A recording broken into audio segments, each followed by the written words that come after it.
Hello and welcome. In this episode, I'm going to share encounters with unknown cryptids I found on the internet. The final 3 stories are actually a 3-part tale about something nefarious lurking in the woods, tormenting the girl in the story, her sister, and her brother-in-law. It's definitely a saga that shows just how malicious and unrelenting these beings can be when they want to.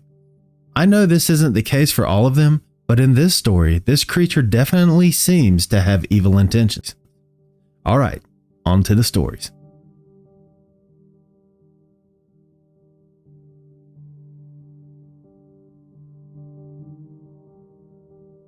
The first story of this episode comes to us from North Carolina. The original poster, or OP, does not say where exactly this story takes place, just that he lived near Tennessee during the time of the events. The house he lived in was in a valley and was surrounded by huge hills. He spent most of his time outside growing up with his black lab. There was a large population of deer that lived in the forest around his home, so there were natural paths worn through the woods that were perfect for walking. The day of his encounter, the OP was walking through the woods with his cousin. As they walked, they began hearing something farther up the hill. At first, he assumed he was just hearing his dog coming toward them. But whatever was walking up there was keeping pace with the boys. They stopped during their trek and heard branches breaking up the hill. It was followed by silence. They looked up the hill expecting to see an animal, but instead they laid eyes on a bipedal creature covered in brown fur. By his estimate, the OP says the being was about 6 feet tall and had pink-looking skin and hands. But what stood out the most were this thing's freaky eyes. When it noticed it had been seen, it disappeared into the forest. The OP and his cousin ran back to his house and thought it could have been his brother just out there messing with them. But when they got back to the house, they found his brother on his bed. There's no way he could have made it back home before them without passing them on the trails, if he had been the one out there in the forest with them. He believes it was Bigfoot, but never saw the creature again. But that's because he didn't go into the woods after that.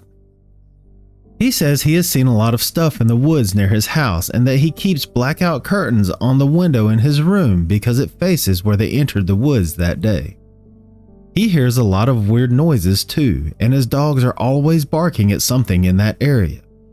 In response to a commenter who believes he saw a juvenile Sasquatch, he told a story about when he was younger. He isn't sure if it was a ghost or not, but it was definitely unsettling. When he was a child, he was sitting outside under his window playing, when he heard something. He turned around to see a very pale old man dressed in all white. He was wearing a white coat, pants, and a hat. This was odd because it was summer. The man stared at him before turning and walking back into the forest. By the time he got his dad, the man had completely disappeared. His father went into the woods and searched but found no trace of the man. His father saw something similar when they first moved into the home, and his grandfather always told stories about the area involving an old graveyard down the road. I think the commenter may have been correct when he said that this was a juvenile Sasquatch. The description of the creature definitely sounds like one, except for the height. Sasquatch are normally described to be anywhere from 8 to 12 feet tall. This one, being only 6 feet tall, would point to it being a juvenile. What do you think he saw in the forest that day?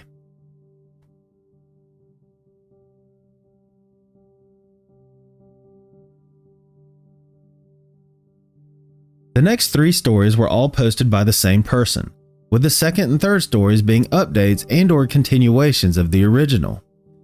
The original poster is unsure what exactly is hanging around her future brother-in-law's house, where she lives. She only says that her story takes place out in the middle of nowhere in North Dakota.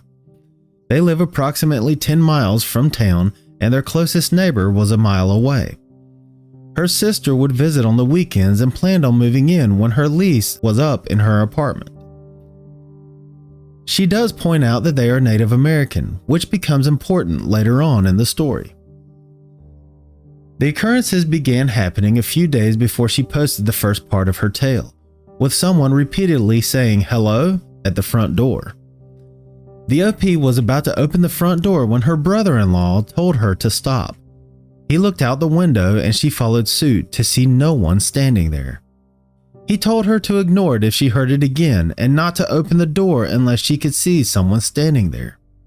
Then, adding to the weirdness, she can sometimes hear what sounds like a girl crying outside the laundry room window at night. Her brother-in-law tells her it's just a deer, but she has never heard a deer sound like that before. Her sister heard it too when she was there one weekend and told her it sounded like a teenage girl repeating the word Winyan, which means woman in Sioux. She talked to her sister about what was going on around her home, and her sister would only tell her that her fiance would never put them in any danger. Her future brother-in-law just tells her not to go outside if she hears anything and never to speak to it. Curious, the OP looked into the history of her home and surrounding area, but there wasn't anything that stood out to her. She points out that she doesn't drink, do drugs, and that there are carbon monoxide detectors in the house, so that's not the problem. She did ask her future brother-in-law if whatever was out there was a Wendigo or skinwalker. He told her that neither are linked to Sioux legend and not to speak about such things at night. Finally, he told her if she was really that curious about it, he would show her. So, one night at around 9 p.m., they, along with their neighbor, went out into the forest to get a glimpse of what was out there. The being in the woods apparently had the same routine around his home at night, so he knew where to find it. They ventured a good ways into the woods before her brother-in-law stopped and made a dove call. This thing, whatever was out there, answered with the same exact call a few seconds later. She points out that there are no doves in the area in January. That's when the knocks started. They moved from tree to tree with no recognizable pattern. They still did not see anything. But that's when the overwhelming sense of dread settled over the OP. She and the neighbor looked at each other before turning and running back to the house. The neighbor was really freaking out at this point and went home. When her brother-in-law got back, she asked him what was going on. He told her he wasn't quite sure, but the activity around their home started the previous winter. He hasn't seen the creature, but it makes noises outside the stable at work. The activity stopped during spring and summer, but picked back up again when it got colder. He said the same thing used to happen to him when he was a child, up until he was about 15 years old. One thing really bothered the OP about the night's events, and it had nothing to do with the creature. What bothered her most was that her brother-in-law didn't get back to the house until a few minutes after she and the neighbor did. She says she is nowhere near as fast as he is, and their neighbor was almost 50 years old at the time. She wonders what he could have been doing out there alone with this thing. She asked him, but he just said he took a shot at it. However, she did not hear a gun go off that night, and neither did their neighbor. That's the end of part 1 of her story. Instead of giving my thoughts on what I think this thing is at the end of each part, I'm going to wait and share what I think may be in the woods at the end of part 3. But I will say, how unnerving would it be to hear voices outside the front door only to look and see no one there? I mean, someone could very well be playing a prank and hiding, but you would eventually see them trying to leave or coming back to play the prank again, since the OP kept hearing the voices. Plus, you have the brother-in-law telling her not to answer the door if she doesn't see anyone and calling whatever is out there an it. Then you have the mysterious circumstances at the end of part 1 where she talks about how the brother-in-law didn't come back until a few minutes after she and the neighbor did. This does raise some immediate questions but does not come into play for the rest of the story. It does seem like the brother-in-law knows more than what he is letting on though. Let's move on to part 2.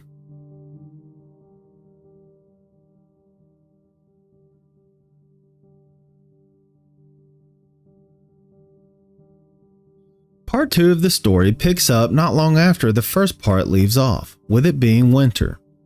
The OP doesn't go into detail about where they work, but from what I can gather from the story, she and her brother-in-law work on a ranch that they also live close to.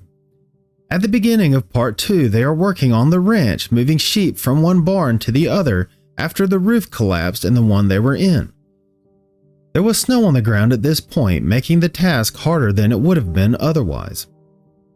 There were also 2 co-workers there with them that we will refer to as E and L. Her brother-in-law and L were on horses helping herd the sheep to the second barn when her brother-in-law heard a ewe off in the bushes. He rode over to check it out and wasn't gone long before a feeling of dread came over the OP, L, and E.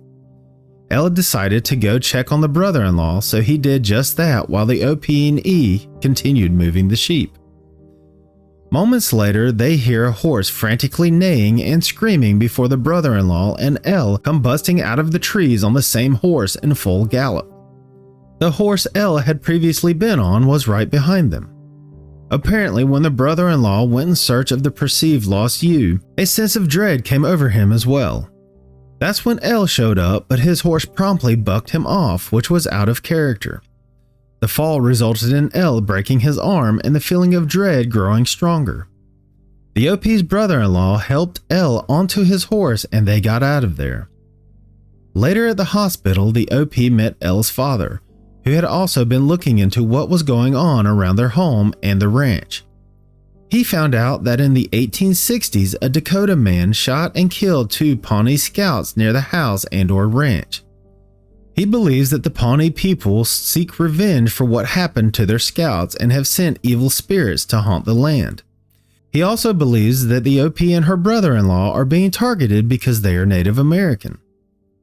A few nights later, L and his father came over to talk about everything that was going on. Later that night at around 10 p.m., they began hearing knocking like they heard in the woods during part 1, except this time the knocks were on the side of the house. The OP says it sounded like someone smacking the house with sticks. Fed up, the brother-in-law grabbed his firearm and went outside. He fired 2 shots and started screaming, as she puts it, like a crazy man. He was yelling that he was sick of their BS and that they needed to get off of his land and stay away from his friends in much more colorful terms. He then started screaming threats in Dakota. Since he did this, it's been quiet with no activity. The OP says she should be happy, but instead, she is terrified. And that's where part 2 ends. Again, I will say what I think is going on until the end of part 3. But this again would be terrifying to go through. It seems whatever is tormenting them is following them to work too. That would be absolutely unsettling. Alright, let's move on to the third and final part of this story.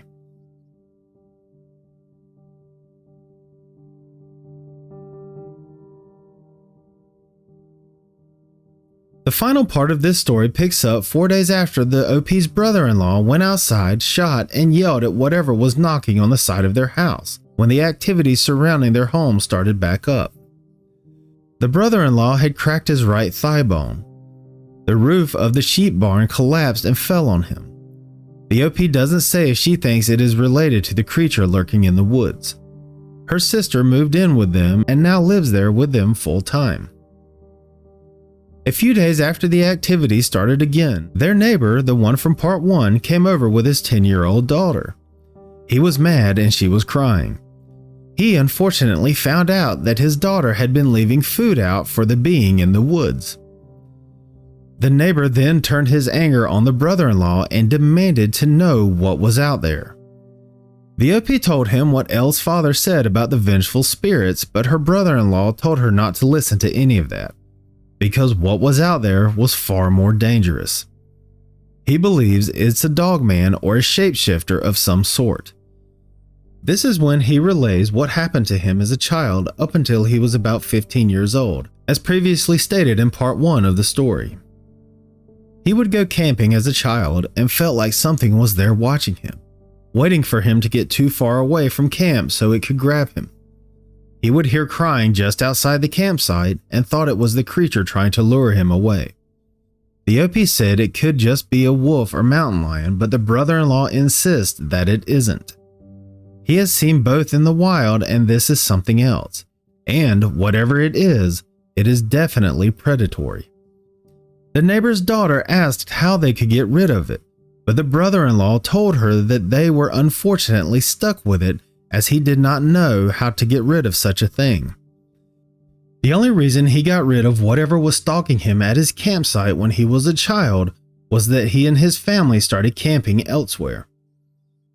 He didn't mention the creature around their home to them before because he thought maybe they would be able to ignore it.